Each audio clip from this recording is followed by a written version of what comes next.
Morning, જય શ્રી કૃષ્ણ, જય સ્વામિનારાયણ. તો સવાર પડી ગઈ છે. મમ્મીએ તો ચા પી લીધી, સવારનો ફોટો ચડાયો નહીં મમ્મી હજી? જય શ્રી કૃષ્ણ મમ્મી. મમ્મી આ સરસ કલર, મને આ બહુ ગમે આવો કલર મમ્મી, મસ્ત. ના ના મન ના થાય મમ્મી, સરસ છે કલર, મસ્ત છે, મને આવો કલર ગમે, સરસ છે. ચાલો જો સવારમાં દિવમનું લંચ બને છે. અહીંયા વેજીટેબલ રાઈસ, અહીંયા ફરીવાર ચા બને છે, અહીંયા બને છે લસણની ચટણી. કાલે મમ્મીએ લસણ ફોલી આપ્યું છે ને, મેં કીધું અત્યારમાં જ બનાવી નાખું. જો એટલે આટલું ડન થયું છે. બપોર માટે રોટલીનો લોટ બાંધી દીધો મમ્મી. હા હા, એ બાંધી દીધો છે. સવારનું હવે જોઈએ કે બસ એટલી જ હવે બસ. લસણની ચટણી જો સરસ બની ગઈ છે. કાચની બોટલમાં મેં મૂકી દીધી છે. અહીંયા મસાલા ચી આપણી છે ને એકદમ મસ્ત ઉકળે છે.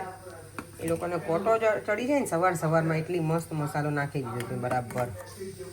ઇલાયચી ને પછી એનો રેડી જે મસાલો આવે ને ટી મસાલા એ નાખ્યો છે.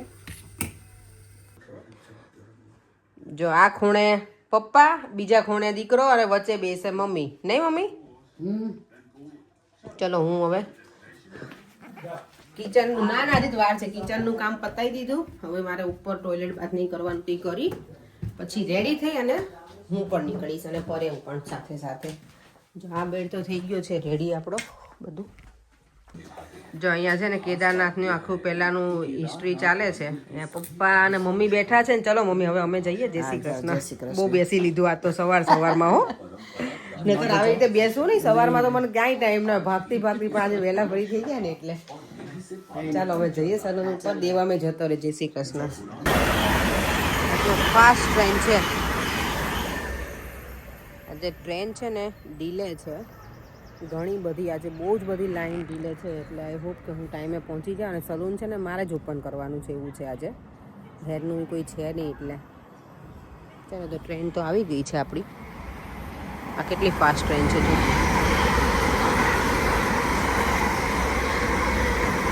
આ ટ્રેન છે ને એ બધા સ્ટોપ ના લે એટલે એ ફાસ્ટ હોય. ને આ અમુક ટ્રેન જે હોય ને એ બધા સ્ટોપ પેલી કરતી જાય એટલે ટાઈમ લાગે. આજે જો ઘરે જઈને આપણું મેન્યુ ફિક્સ છે. ડિનરમાં બનાવવાનું છે બેસનના ચીલા. તો મમ્મીને મેં કીધું ખાલી સ્પિનેજ ને કટિંગ કરીને રાખજો એટલે ફટાફટ બનાવી શકે. અને આજે મને યાદ જ નહોતું કે આજે ટ્રેનની સ્ટ્રાઇક છે. તો આજે ઘરે જતી વખતે મારે ફરીને જવું પડશે. મોર્નિંગમાં મને વાંધો નહીં વોક કરવાનો, અત્યારે છે ને કંટાળો આવે. અને બસ લઈશ તો એ વાંધો નથી મને, પણ બસમાં ટ્રાફિક આજે બહુ જ છે. મારી ક્લાયન્ટે મને એવું જ કીધું કે એટલો બધો ટ્રાફિક છે ને હું પણ લેટ થઈ ગઈ કે કારણ કે ટ્રેનની સ્ટ્રાઇક હોય એટલે બધા ઓબ્વિયસલી ટ્રાન્સપોર્ટેશન બંધ હોય એટલે લોકો પોતાની કાર લઈને નીકળે. તો વધારે આજે કે ટ્રાફિકમાં હું ફસાયેલી છું. એટલે હું એ જ વિચાર કરું છું. મને જો ઘરે જાઉં ને પછી ક્યાંક અમે લોકો જઈશું મમ્મીને, અમે લોકો ક્યાંક બહાર, એટલે બહાર એટલે કોસ્કોમાં કે એમાં. મમ્મી ને પપ્પા એ લોકો છે ને અહીંયા બહુ બધી વખત આવી ગયા છે, ઘણી બધી વખત એમ. એટલે એ લોકોને હવે કંઈ ફરવું ના હોય મમ્મી પપ્પાને ઓબ્વિયસલી અમે મંદિરે એમ તો લઈ જઈશું બધી જગ્યાએ. અને હજી એમને છે ને ઠંડી પણ લાગે છે. એટલે કાલે મેં મમ્મીને કીધું કે ચલો જવું છે બહાર, તો કે ના રહેવા દે ને, બેસવા દે ને ઘરમાં. ને અમે કીધું ચલો ટેસ્કોમાં જઈએ, ફરતા આવે ને થોડું કંઈક લેતા આવે. એમને જે ખાવું હોય ને જોડે લઈને જઈએ તો ઘણી વખત કેવું કે એમને જે ફ્રૂટ ને એવું ખાવું હોય એ લઈ શકે. તો કીધું કે મમ્મી કે ના બેસવા દે ને ઘરમાં, કે સારું તો વાંધો નથી. તો આજે હવે દેવમને ક્રિકેટ પણ છે તો પરેંગ ત્યાં લઈને જવાના હતા. તો પપ્પા સાથે જ જવાના હતા ક્રિકેટમાં. તો પણ સાંજે જોઈએ, હું જો ટાઈમસર પહોંચી જઈશ ને તો હું પરેંગને કહીશ કે ચાલો આજે કોસ્કોમાં લઈ જાઓ. તો મમ્મીને આઈસ્ક્રીમ બહુ ભાવે, તો મેં તો આજે કોસ્કોનો આઈસ્ક્રીમ ખવડાવી લોકોને. અમને જે બહુ ભાવે છે ને એ દેવમને બહુ ભાવે. તો મમ્મી પપ્પાને આજે, પપ્પા તો નથી ખાતા, પપ્પાને ડાયાબિટીસ છે ને એટલે. મમ્મીને ભગવાનની દયાથી ડાયાબિટીસ નથી. મમ્મી છે ને ગળકુડા છે મારી જેવા, એમને ગળ્યું બધું જ બહુ ગમે. એટલે ભગવાને ડાયાબિટીસ એમને નથી આપ્યો એટલે સારું છે. અને આવે પણ નહીં, ગળી વસ્તુ જેને ભાવતી હોય ને ડાયાબિટીસ આવે તો ખાઈ ના શકાય ને. એટલે તો એવું પ્લાનિંગ છે અમારો. હવે ઘરે જઈને પછી ખબર પડે પરેંગના મૂડ ઉપર, કારણ કે હું ડ્રાઇવિંગ કરતી નથી એટલે બધું હું ડિપેન્ડ હોય પરેંગ ઉપર. તો આજે ડિનરમાં બને છે અમારે બેસનના ચીલા. તો એના માટે જો બેસન લીધો છે મેં ચાળીને, પછી એમાં છે પાલક, લીલા મરચાંની પેસ્ટ, લીલા ધાણા અને ઓનિયન મેં કટિંગ કરી છે. પણ મમ્મીને છે ને અમારે આજે એસિડિટી થઈ નહીં મમ્મી? મમ્મી તમારી ચોટલી તો જો, લાવો તો જોવા દે તો જલ્દી. ઓ માય ગોડ, લાવો જલ્દી. લાંબી છે ચોટલી. ઓ માય ગોડ, આમ તો જો મમ્મી ચોટલી કેવું કાપી દે. પણ ત્યાં જતા રહેજો ને સલૂનમાં ભાઈની ત્યાં. ઓલ પર ચારી મેં કાપી દીધા. ના પણ સલૂનમાં સરસ કાપી દેશે, ત્યાં જતા રહેજો. કાપીને કહેજો એટલે લઈ જશે. આ તો અંબોડો નો વાળે ઉતી તીન તો જબરજસ્ત ચોટલી થઈ છે પણ મેં તો આજે બહુ ટાઈમ પછી જોઈ આવી પણ અંબોડો વાળેલો હોય જો તો લાંબી લાંબી ભાગે ને કોરા હોય ને તો જથ્થો લાગે હે તેલ વાળા હોય ને મમ્મી ને મારા આજે માથું દુખે છે પાછું માથું દુખે છે. અહીંયા એવું થાય મને લાગે તમે તમારું છે ને મમ્મી ઓલું રૂટીન હોય ને ત્યાંનું એ હજી તમારે સેટ નથી થયું એટલે મને એવું લાગે છે ઓલું સુતારે ને તમે પછી રાત્રે ઊંઘ આવી જાય તમને રાતે તો આવી જાય રાત્રે મમ્મીને અમારે અહીંયા ઊંઘ બહુ આવે એવું છે અહીંયા આવે ને લંડન ત્યારે કારણ કે ઇન્ડિયામાં કેવું હોય ઓબ્વિયસલી ગરમી હોય આપણે અને થોડું કેવું હોય મમ્મીને એકલા રહે એટલે જવાબદારી ઘણી હોય ને અહીંયા આવે મમ્મી એમ કે મારે કઈ ટેન્શન ન હોય એટલે કે મને કરી દે કામ હોય હા એટલે એમ જ હોય ને પછી કઈ બીજું તો હોય નહીં મમ્મી અહીંયા કામ અમે ના હોય ઘરે પછી શું કામ હોય આખો દિવસ તો પછી પાછી બસ ચક્કરે ન મરાય ને તો જતા હોય તો અહીંયા મમ્મી અરે બાપા ઠંડી એક તો લ્યો બોલો તો જેકેટ પહેરીને જાય મારે જેકેટ આપીશ તમને કાલ જવું હોય તો જાજો અત્યારે તમને લઈ જ જવા છે આજે હા બહાર જવાનું જ છે અત્યારે તો હવે પણ ઘરમાં ને ઘરમાં રહ્યો તો વધારે બીમાર ઓલા થઈએ આપણે માથું દુખે બીજું કઈ નથી. હા એટલે થોડાક બહાર નીકળો તો ફ્રેશ એર મળે ને મમ્મી એટલે ચલો જો અહીંયા આપણા આટલું બની ગયું છે હવે પછી પાછું તમને રેસીપી હું કેરી ઓન કરું જોડે નાખીશ આમાં અજમા થોડા મીઠું જશે બસ એટલું જ જશે અને પછી ઓનિયન પાછળથી નાખીશ મમ્મીના ઓલા બનાવી અને થોડુંક નાખીને થોડુંક કાઢજે પછી એમાં બધું નાખી દઉં મને. હા એમ જ કરીશ મીઠું ને એવું બધું નાખવાનું તમારે સ્વાદ પ્રમાણે આટલું આપણે નાખીએ તમે મેથીની ભાજી નાખી શકો જો કોઈને ગમતી હોય ને તો ટામેટા નાખી શકો તમારે જે નાખો એ નાખવાનું પણ હું ટામેટા ને એવું તો નહીં નાખું બેટર જો આવું રાખવાનું આટલું પતલું અને અહીંયા મમ્મીનું ઓનિયન વગરનું કારણ કે મમ્મીને છે ને છાતીમાં બળે છે એવું કહે છે એસિડિટી થઈ હોય ને એવું એટલે મેં સારું ચલો તો આવી રીતે અલગ અલગ બનાવી નાખું અહીંયા જો આ ભૂખ છે ને ભાગી જતી હતી ને એટલે બધાને પહેલા બેસી ગયા આયા બધાને છેલ્લે મમ્મી હા કરે હા અને બધા એમ કરે છે કે પરેંગભાઈ બોલતા નથી ને આમ ને તો તમે બોલતા કેમ નથી ભાઈ વિડીયો સામે તો બોલો જરાક મોઢું છે ને થોડું ખીલેલું રાખવાનું સ્માઈલ કરવાની પણ રીલમાં કીધું તું પણ રિયલમાં તો નથી કીધું ને એટલે તારે બોલવાનું કા મમ્મી બધા એમ કે પરેંગભાઈ કે મોઢું કે હસતું નથી મેં તો એને અમારા ડ્રીલ કરી જેવું છે ના ના બધા કે તમારા સાસુ તો ઓલા છે હસમુખા મમ્મી તો અમારા બોલે બોલવાનું એમ થયું ઓછું હા મમ્મી બોલે ઓછું અમારા સાંભળવાનું બધા બોલવાનું મમ્મી સાંભળવાનું પણ મમ્મી બોલવાનું કોને હા બોલવામાં બહુ મજા આવે બોલો બધાનું અલગ અલગ હોય ખબર ને એટલે પરેંગ એવું છે ઓછું બોલવાનું પણ એ હસતા તો હોય એવું નથી કે એ કેમ હસતા નથી કે હમણાં મૂડમાં નથી કે મૂડમાં તો એ ફૂલ છે ભાઈ મમ્મી પપ્પા આવ્યા હોય તો મૂડ જ હોય ને કોને મૂડ ના હોય એટલે એમને તો મજા મજા જ છે અમને મજા છે પણ સ્પેશિયલી કોમેન્ટ તમે જે પરેંગ માટે કરી હતી ને એટલે એમને જ યાદ આવ્યું છે એટલે સારુંથી કહી દીધું એમણે જ પરેંગ કે અત્યારે આ કે બોલતા નથી એમ પરેંગ જો આપણા મસ્ત બેસનના ચીલા બને છે સરસ મજાના સાચી વાત છે તો મમ્મી કેવા બન્યા ચૂડલા સરસ બન્યા સાચું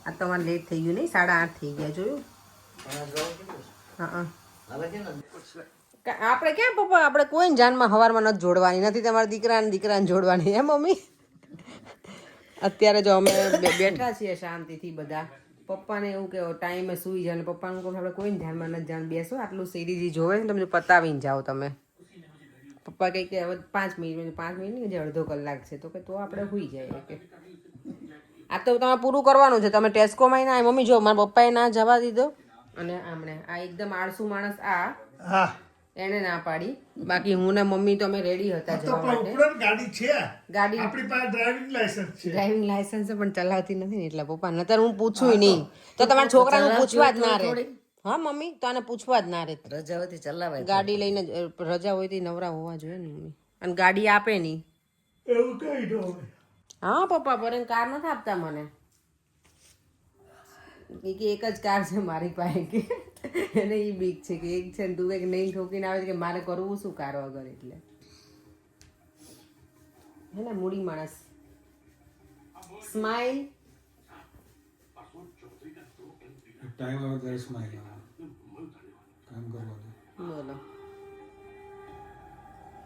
હાલો મમ્મી આપણે પીવું છે ને તમને હું ઓલો આઈસ્ક્રીમ નથી ખાવાનું આઈસ્ક્રીમ લેતી આવું ન કર હું આઈસ્ક્રીમ વિચારું છું ખાવાનું ક્યાં છે નથી ને એ જે સોલેરો તો છે પેલો આઈસ્ક્રીમ નથી છે મમ્મી ખાઈ લે મમ્મી નથી મારે ગમતો એમ કે ખાટો નથી વાળો એટલે મેં તમને કીધું ને ખાટા વાળો મેંગો ડોળી ન બોલી ઈ મમ્મી ઠીક મેંગો ડોલી એ સારો મેંગો ડોલી મમ્મી ખા આપો ઈ હા એ આપ કે રોઝ મિલ્ક બોલો તમે કોઈ આપો ના ના બોલે દે દે મેંગો હાલો મેંગો દઈ ખાધી દે હતી ને મેંગો દઈ દે મેંગો હરીને ખાધી હતી ને મેંગો મારી ફેવરેટ છે આ મેંગો ડોલી આ તો સોલેરો છે અહીંયાની ઇન્ડિયાની મેંગો ડોલી મને એટલી મજા આવતી ને વાડીલાલની લાવતા ખબર મમ્મી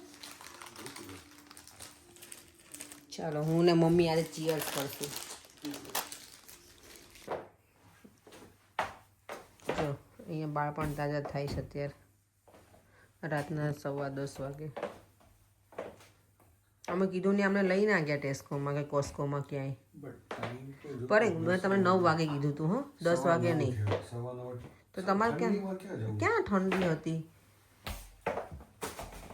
હું આખો દિવસ બહાર હતો સાંજે દિવસના ક્રિકેટ તો અમે તો અહીંયા આમ સોફા ઉપર મસ્ત મેં તો આરામ જ કર્યો હું ક્યાંય નથી મેં કામે નહીં કર્યું ને કાંઈ જ નહીં હું આરામ કરતી જ ઘરે આજે આજે આરામ જ કર્યો છું પૂછડું આરામ કરે છે આજે તો ટ્રેનની સ્ટ્રાઇક હતી તો 2 વખત તો ચાલીને ગઈને ચાલીને આવી અડધે 1.5 કલાક તો હું ચાલી પાછું અહીંયાથી સ્ટેશનથી વોક કરીને આવી ઘરે બહુ સારું આજની કોમેન્ટ છે નીતા કોઝન્સ એમની સરનેમ છે કે મારે રોટી મેકરમાં થેપલા ચોંટી જાય છે તમે રોટી મેકરમાં થેપલા બનાવો ત્યાં પહેલાં રોટી મેકરને ઓન કરવાનું થોડી વાર રહેવા દેવાનું પછી આમ હાથ આમ રાખો ને તમને આઈડિયા મૂકવાનો નહીં એના ગરમ ઓલા સરફેસ ઉપર પણ ખાલી ચેક આમ સહેજ કરો ને તો આઈડિયા આવે કે હીટ થયું છે કે નહીં પછી મૂકવાનું અને પ્રેસ કરવાનું અને તમને એવું લાગે કે ચોંટી ગયું છે તો બંધ રાખવાનું અને મશીન ચાલુ રાખવાનું એટલે એક સાઈડ ઓલા અડધી કેવી 30 સેકન્ડમાં એ નોર્મલ થઈ જાય થેપલું ચોંટેલું હોય ને એ ગરમ થઈ જાય ને એટલે ખુલી જશે મારે આવું થાય છે ઘણી વખત એટલે તમને કહું છું તેવી રીતે કરજો અને બીજા 2-3ની કોમેન્ટ છે કે તમારા મમ્મી ક્યુટ લાગે છે ડ્રેસમાં તમારા મમ્મી ક્યુટ જ છે અને મમ્મી છે 70+ પણ લાગે નહીં મમ્મી નાના એવા લાગે જુઓ અમારા શું કહેવાય માજી માજી માજી કયો માજી મને મમ્મી કહીએ ને માજી કહીએ મમ્મીને બધું કહીએ અમે મજા આવે મમ્મી જોડે હું મૂકી જાઉં છું મમ્મી રહેવા દે ગાઉન લઈ લો હા તમારે ગાઉન લઈ લો બાકી હું લઈ લઉં છું બધું આપી જાઉં છું તમને આ ઉપર જ જોયા આટલા મારે ઉપર જોયા હા એટલે તઈ બધું જ હું ઉપર જ મૂકી દઈશ એમ કહું છું હા ચડવું ન હોય ભલે નેઠા પડ્યા ના હવે આટલા આ તમારા દીકરાને થોડુંક વજન ઉતરી જાય એને ચડાવવું ચાલો જાશો ને પપ્પા મૂકવા પડે શું મમ્મીને આટલું મૂકે દેજો ઉપર બસ લે તમને મમ્મીને છે ને મારી બહુ દયા આવે એમ કે તું થાકી જાય એટલે તો કરે ને આપીએ આપણે તારે ઊંઘમાં હાલમાં મને તે નહીં ટેસ્કોમાં ન લઈ ગયા મમ્મી જોયું તમે મને એવું નહોતું મને તો ઠાક હતો પણ તોય મેં કીધું તમારા માટે થઈને સમજે કે તમને થોડો કાંટો મારે એટલે હું કહેતી હતી મોડું થઈ ગયું હા મારે હાટું કે ઓલું પ્રાઇવેટ જેટ તમારા દીકરાએ મોકલવી નથી કે હું ઘરે જાઉં ને કામેથી આવું તો જેટ વાલામાં આવું છું તો મને ઠાક ના લાગે ભાઈ મેં કીધું કે તમારા માટે થઈને પણ એ બધા આળસ કરી ગયા એમાં એવું હું એક જ એવી હતી કે હું રેડી હતી તો મમ્મી કે ઠંડી લાગે એ છે ને મમ્મી ઓલા કર્ટેન હતા આપણે અહીંયા મૂકેલા ખબર પેલા ગ્રે કલરના હતા અહીંયા એનો એ છે ને ત્યાં બધા ફોલ્ડ કરીને એમાં નાખી દેવાના એટલે તમારા આમથી આમ લબડે નહીં એવું હતું એટલે ચાલો આપણે વિડીયોને એન્ડ કરી દઈએ બધાની બહુ બધી કોમેન્ટ છે થેન્ક યુ સો મચ બધાને સરસ કોમેન્ટ છે અને આવીને આવી કોમેન્ટ કરતા રહેજો હમણાં તો મમ્મીની લોકો છે તો અમને વિડીયો બનાવવાની મજા આવે છે અને તમને બધાને જોવાની પણ મજા આવે છે તો થેન્ક યુ સો મચ ફરીથી મળીશું કાલે નવા વિડીયો સાથે બાય બાય જય શ્રી કૃષ્ણ જય સ્વામિનારાયણ જો વિડીયો ગમ્યો હોય તો like share and subscribe by જય શ્રી કૃષ્ણ મમ્મી જય શ્રી કૃષ્ણ